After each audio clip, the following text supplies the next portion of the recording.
For over 5 months now, humanitarian organizations operating in the DRC have been calling attention to the conflict in the eastern part of the country. The violent conflict has affected thousands of lives of mainly Banyamulenge people living in the North and South Kivu province of the DRC.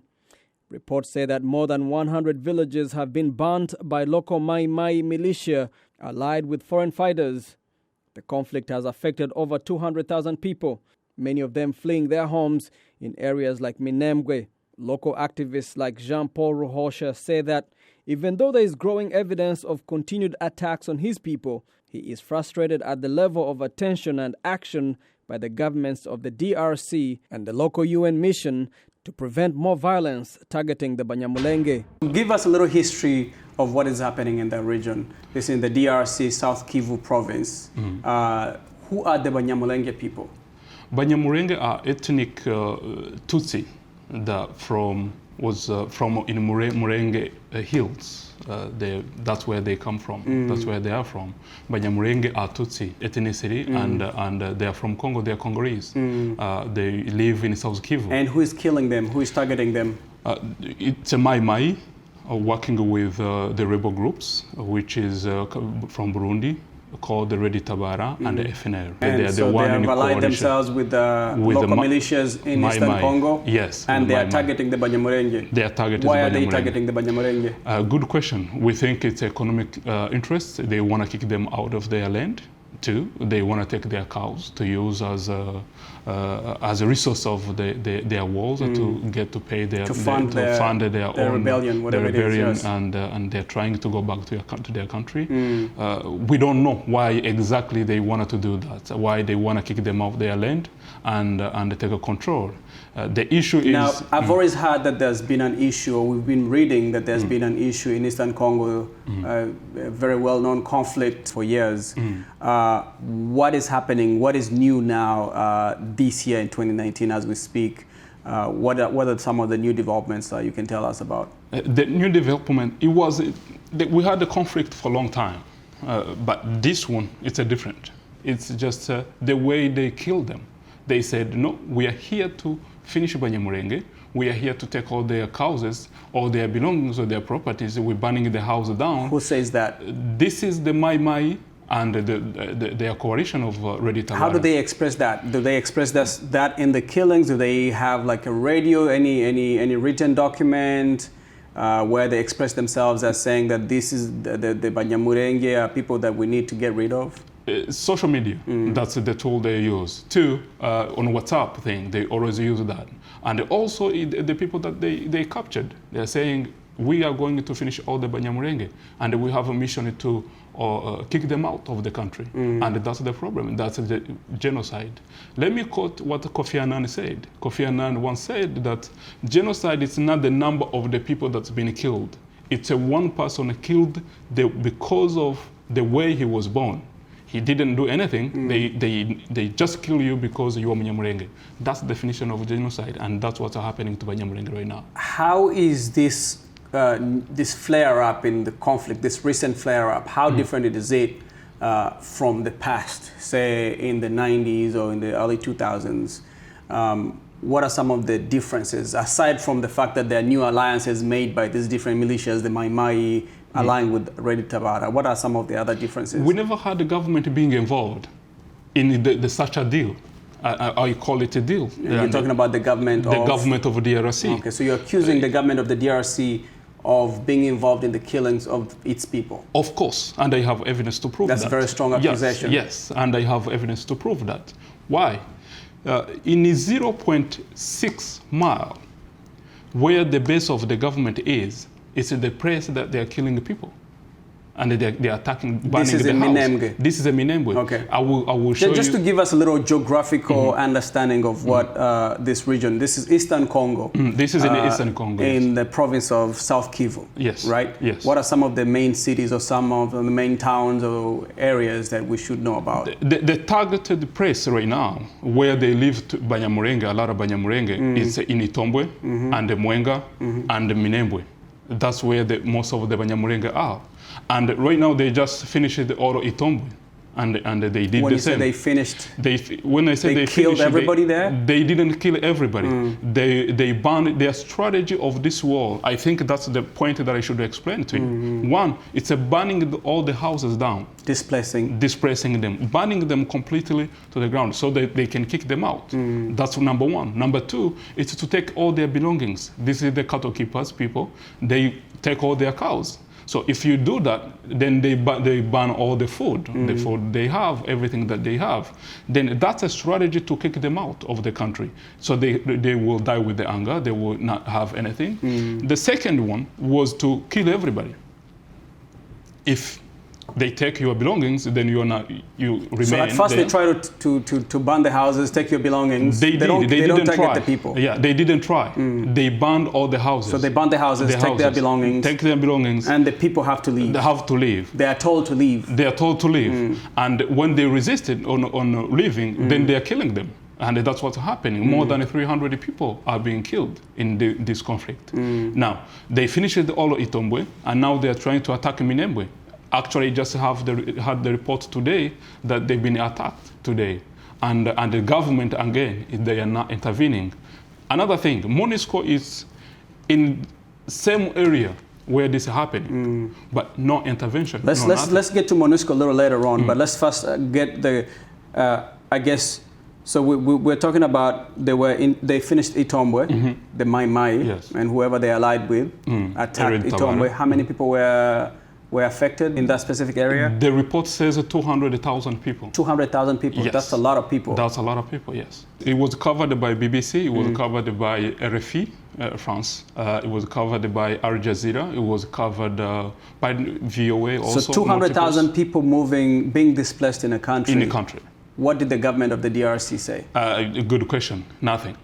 Let me talk about the UN, because we know that the UN is in that area, MONUSCO. Billions of dollars spent in that region. What is, first of all, MONUSCO doing there, and how are they helping protect the Banyamulenge? Again, Jackson, this is what I was talking about. It's a deal that I believe. You cannot explain the mile in 0.6 mile where the base of MONUSCO is, in 3 miles where the base of MONUSCO is.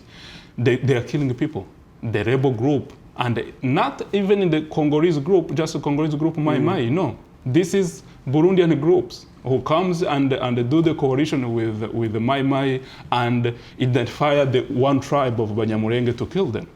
And the MONUSCO is watching. Actually, let me give you the other fact that what happened. The Banyamulenge community, they went to the MONUSCO to ask for help, protection, and to seek for shelter there. They didn't want to open the door for them, and the people was killed. What is the UN? I mean, the UN is accountable to somebody. Obviously, right. Obviously. And we reported this to Madame Zaiba, who is in charge, who is the head of MONUSCO in Congo.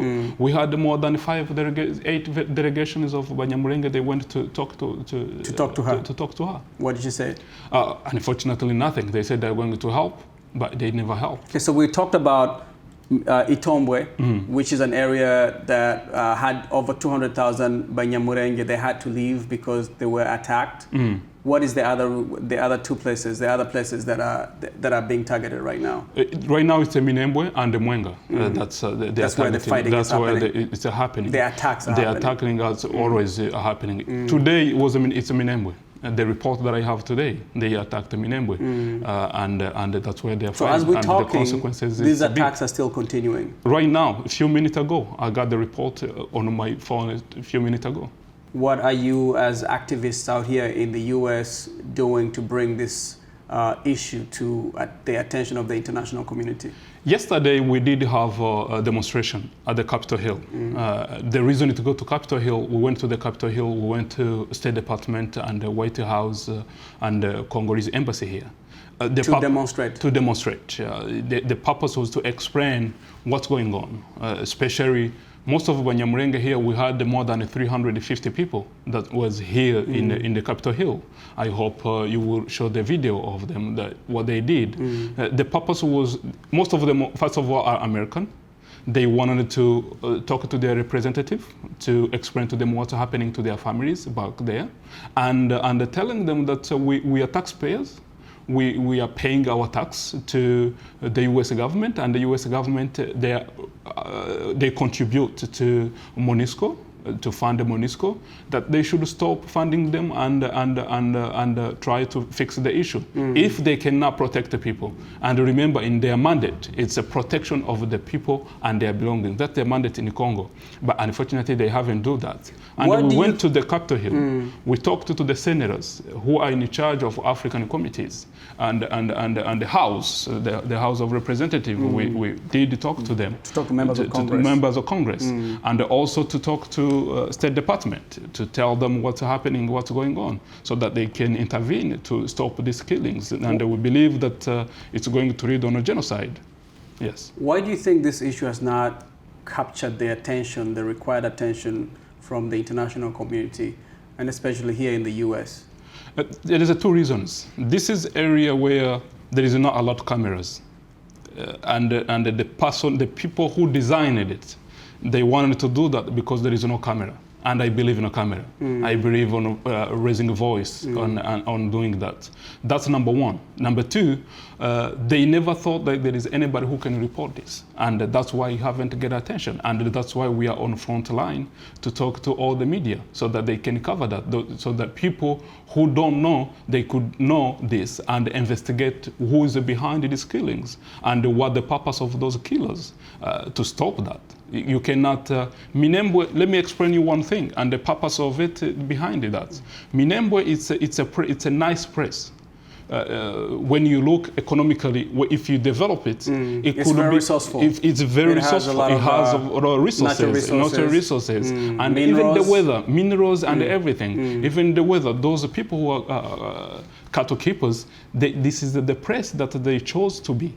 And it's a very valuable. It has a good climate for them to do that. So you're saying the people who are fighting the Banyamulenge, the Mai Mai, want to displace them so they can take over those lands? That's number one. Number two, the rebels. The rebels, they want to do it as their base.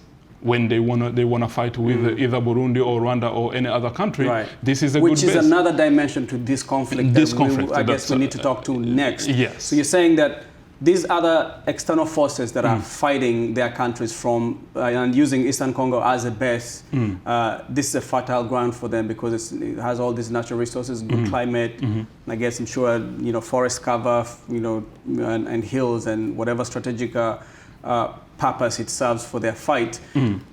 What about the countries that are being affected in that region? Rwanda, Burundi. What has been the reaction of those two countries? The reaction of these two, it's not only two. Actually, we are close to more than three. The reaction could be Rwanda, Burundi, and Uganda. And remember that they did this, it was a kind of debate. They wanted to have a joint military force, but it couldn't work. They didn't do it. President Kagame last time, he did report it. He did talk about it. But they couldn't reach the agreement on the issue to have the operation. All these countries, Rwanda, Burundi, and which is the third country? Is it Uganda? Rwanda, Burundi, and Uganda. And Uganda. Yes. They wanted to constitute a military force to go into the Eastern Congo to fight the rebels. I'm guessing with the blessing of the DRC government to go and fight the rebels. Yes. Those rebels that are allying themselves with the militia, the Mai Mai, to attack your people. Exactly. And what happened? It didn't work out. They didn't sign. They didn't agree to that. And what does that mean for the Banyamulenge? That means a lot. That means that the issue is not going to be resolved. But the responsibility number one should be the government of Congo and the MONUSCO. Right. They're the one who should be accountable for this thing because this is their job to do. But unfortunately, if you are not doing your job, somebody else is going to come and help you, which might cause more damage than what you think. So my point here is the government of Congo should stop that immediately. Also the region, also the UN, because I'm seeing this conflict that it could spread everywhere. It could be in Burundi, it could be in Rwanda very easily because we are neighbors of all those countries. And the rebels who are in Congo who are doing that, they are enemies with Rwanda and they are enemies with Burundi. And Uganda, we have ADF, we have all those kind of groups that you name it. There is 130 groups that are in Congo, and they have their purpose to their countries. And those groups, they are not all the Congolese. They are all from the region. So it's the interest of the region to resolve this conflict, not only for the Banyamulenge. Banyamulenge, we are suffering right now. But who knows about tomorrow? It could end up in Kigali, it could end up in Bujumbura, it could end up in Kampala. So we should intervene right now to stop that. And the strategy to do that, it could be a peaceful way to do that. What is the peaceful way to do it? To me, I think a diplomatic way, it could resolve that. There is a way you can resolve it without going into war, without having all those issues to go in the war, to have the military, the boots on the ground. One, it will be the DRC and the MONUSCO to take charge, to take control, to fight all those groups. DRC. That's not a peaceful way. Fighting is no. Yes. Is there a way to talk to create a situation? That's number one. The way to talk to those groups, they can negotiate with their country to go back in their country. That's number one they can do. And doing but so. But that does not take away the issue of the Mai Mai. Doing so, then we can continue as NGOs and non-profit organization that's non-governmental to talk to Mai Mai and the other people to reconcile them. But the biggest issue is to get the international groups out, these regional groups out of the Congo. These regional fighters, the regional fighters from Rwanda, from Burundi, from all over the place, and whoever who's behind that, we should investigate to understand why they're behind it and what their interests and what they want to achieve, because this is killing people. Right now, it's affecting Banyamulenge, but it could affect the whole entire region. How has the change of guards in Kinshasa affected the Eastern Congo? Kabila was president for many years. They were fighting in Eastern Congo. Now we have a new president, Tshisekedi. Do you have hope that, do you have a feeling that he might actually be more responsive to this issue? Unfortunately, that was my highest hope, that he will be responsible and then we will have a peace. That's what I was thinking that's going to happen. Unfortunately, it didn't. It's a worse more than what we've been through in the whole entire life of Banyamulenge. We never have this kind of damage as we have today. But my hope it's a kind of... You're saying that this is the worst it has been? Yes. 2019? 2019. Worse than 96, 97, 98, 96. No, we never had this kind of damage at once. We never had our houses, our villages to be burned completely as it is now. This is a damage more than we never seen this. And you feel that is because there are other external forces that are aligning themselves with what you would call your traditional enemies, who are the local militias, the Mai Mai and the others, right? I will never call Mai Mai enemies. They are being used by whoever who's doing that. And this is uneducated people who don't understand that. It's a matter of talking to them. But again, the person who's using them, then I'm not allowed to call anybody enemy, but he's doing the wrong thing to do that. And what gives them this power, it's the person who's behind that. And seeing what Redi Tabara is doing, seeing what FNL and all those groups to joining Mai Mai to kill Banyamulenge, that's what makes this harm to be very damaging a lot of things. What has President Tshisekedi said about this conflict? Very silent. He kept quiet on the issue. Does the region have a representative in government? We do. Or in parliament, parliament? We do have it. We do have Moise Nyarugabo who is on the front, is talking about it every single day. He met President Felix more than 5 times, 8 times, I don't know how many times. I met President Felix Tshisekedi myself here in Washington, D.C. many times. Unfortunately, nothing that he has been done. And he's aware details by details of the damage that it's causing. Do you feel that the government of Congo, the DRC, does not have control of that region? Congo, for many years, people have said that that part has been very lawless, out of control, that the government does not have the kind of resources, whether military resources, to fight, to bring control to that region. Do you feel maybe they just don't have the power to bring order to Eastern Congo? I wish I could think that way. Then it couldn't be the accusation. I can accuse them for what they are not able to do. But unfortunately, they haven't tried to do that. And I'll just give you the simple example. You will see the testimony of a local people, actually the chief of Banyamulenge in Itombo area, testifying, saying that we have been killed by the FRDC. FRDC is a Congolese army. They actually was on the ground killing people, killing Banyamulenge. And also they said we are not here. There is more than 3,000 group, military there, of government. They said we are not here to protect you. In the past, when there have been flare-ups of fighting in this area, how have they been resolved? In the past, they've been resolved the peaceful way. It wasn't this kind of, again, it wasn't this kind of level of doing that. It was resolved by the army sometimes, and the people, the local people, talking to each other, say, okay, let's find a solution. And then we've been living together for a long time. Is it possible that you might they might sit together and talk? Obviously, it is. But the bigger issue is the master. The master that I'm talking about is the master who's reading all those Ready Tabara So who is the master? Is there one single person? Good question. That's why the international community have to come in and investigate who's the master, who's doing what, who is pushing the conflict to happen, and who has this agenda to. So there's a hidden hand to this conflict. Obviously, with no doubt, which I don't know. That you don't know. Which I don't know. Because the contours of this conflict kind of feel different to you. It feels different more than what happened in 1996 when my parents told me the history. It feels different for what I seen in 1996. This last war that happened 20 years ago. Right. 20 years ago. It feels different. It's completely different from the past. Different strategy, different damage, different even abuse. If you see the rape right now, the women of Banyamulenge who are raped, you will never imagine. If you see the strategy they use, even the simple strategy to use to kick them out, it's a high-level strategy that it's not done by the local group. What message do you think they're sending to the Banyamulenge by the way they are attacking? Out of the country. You need to be out of the country. Good question. Where?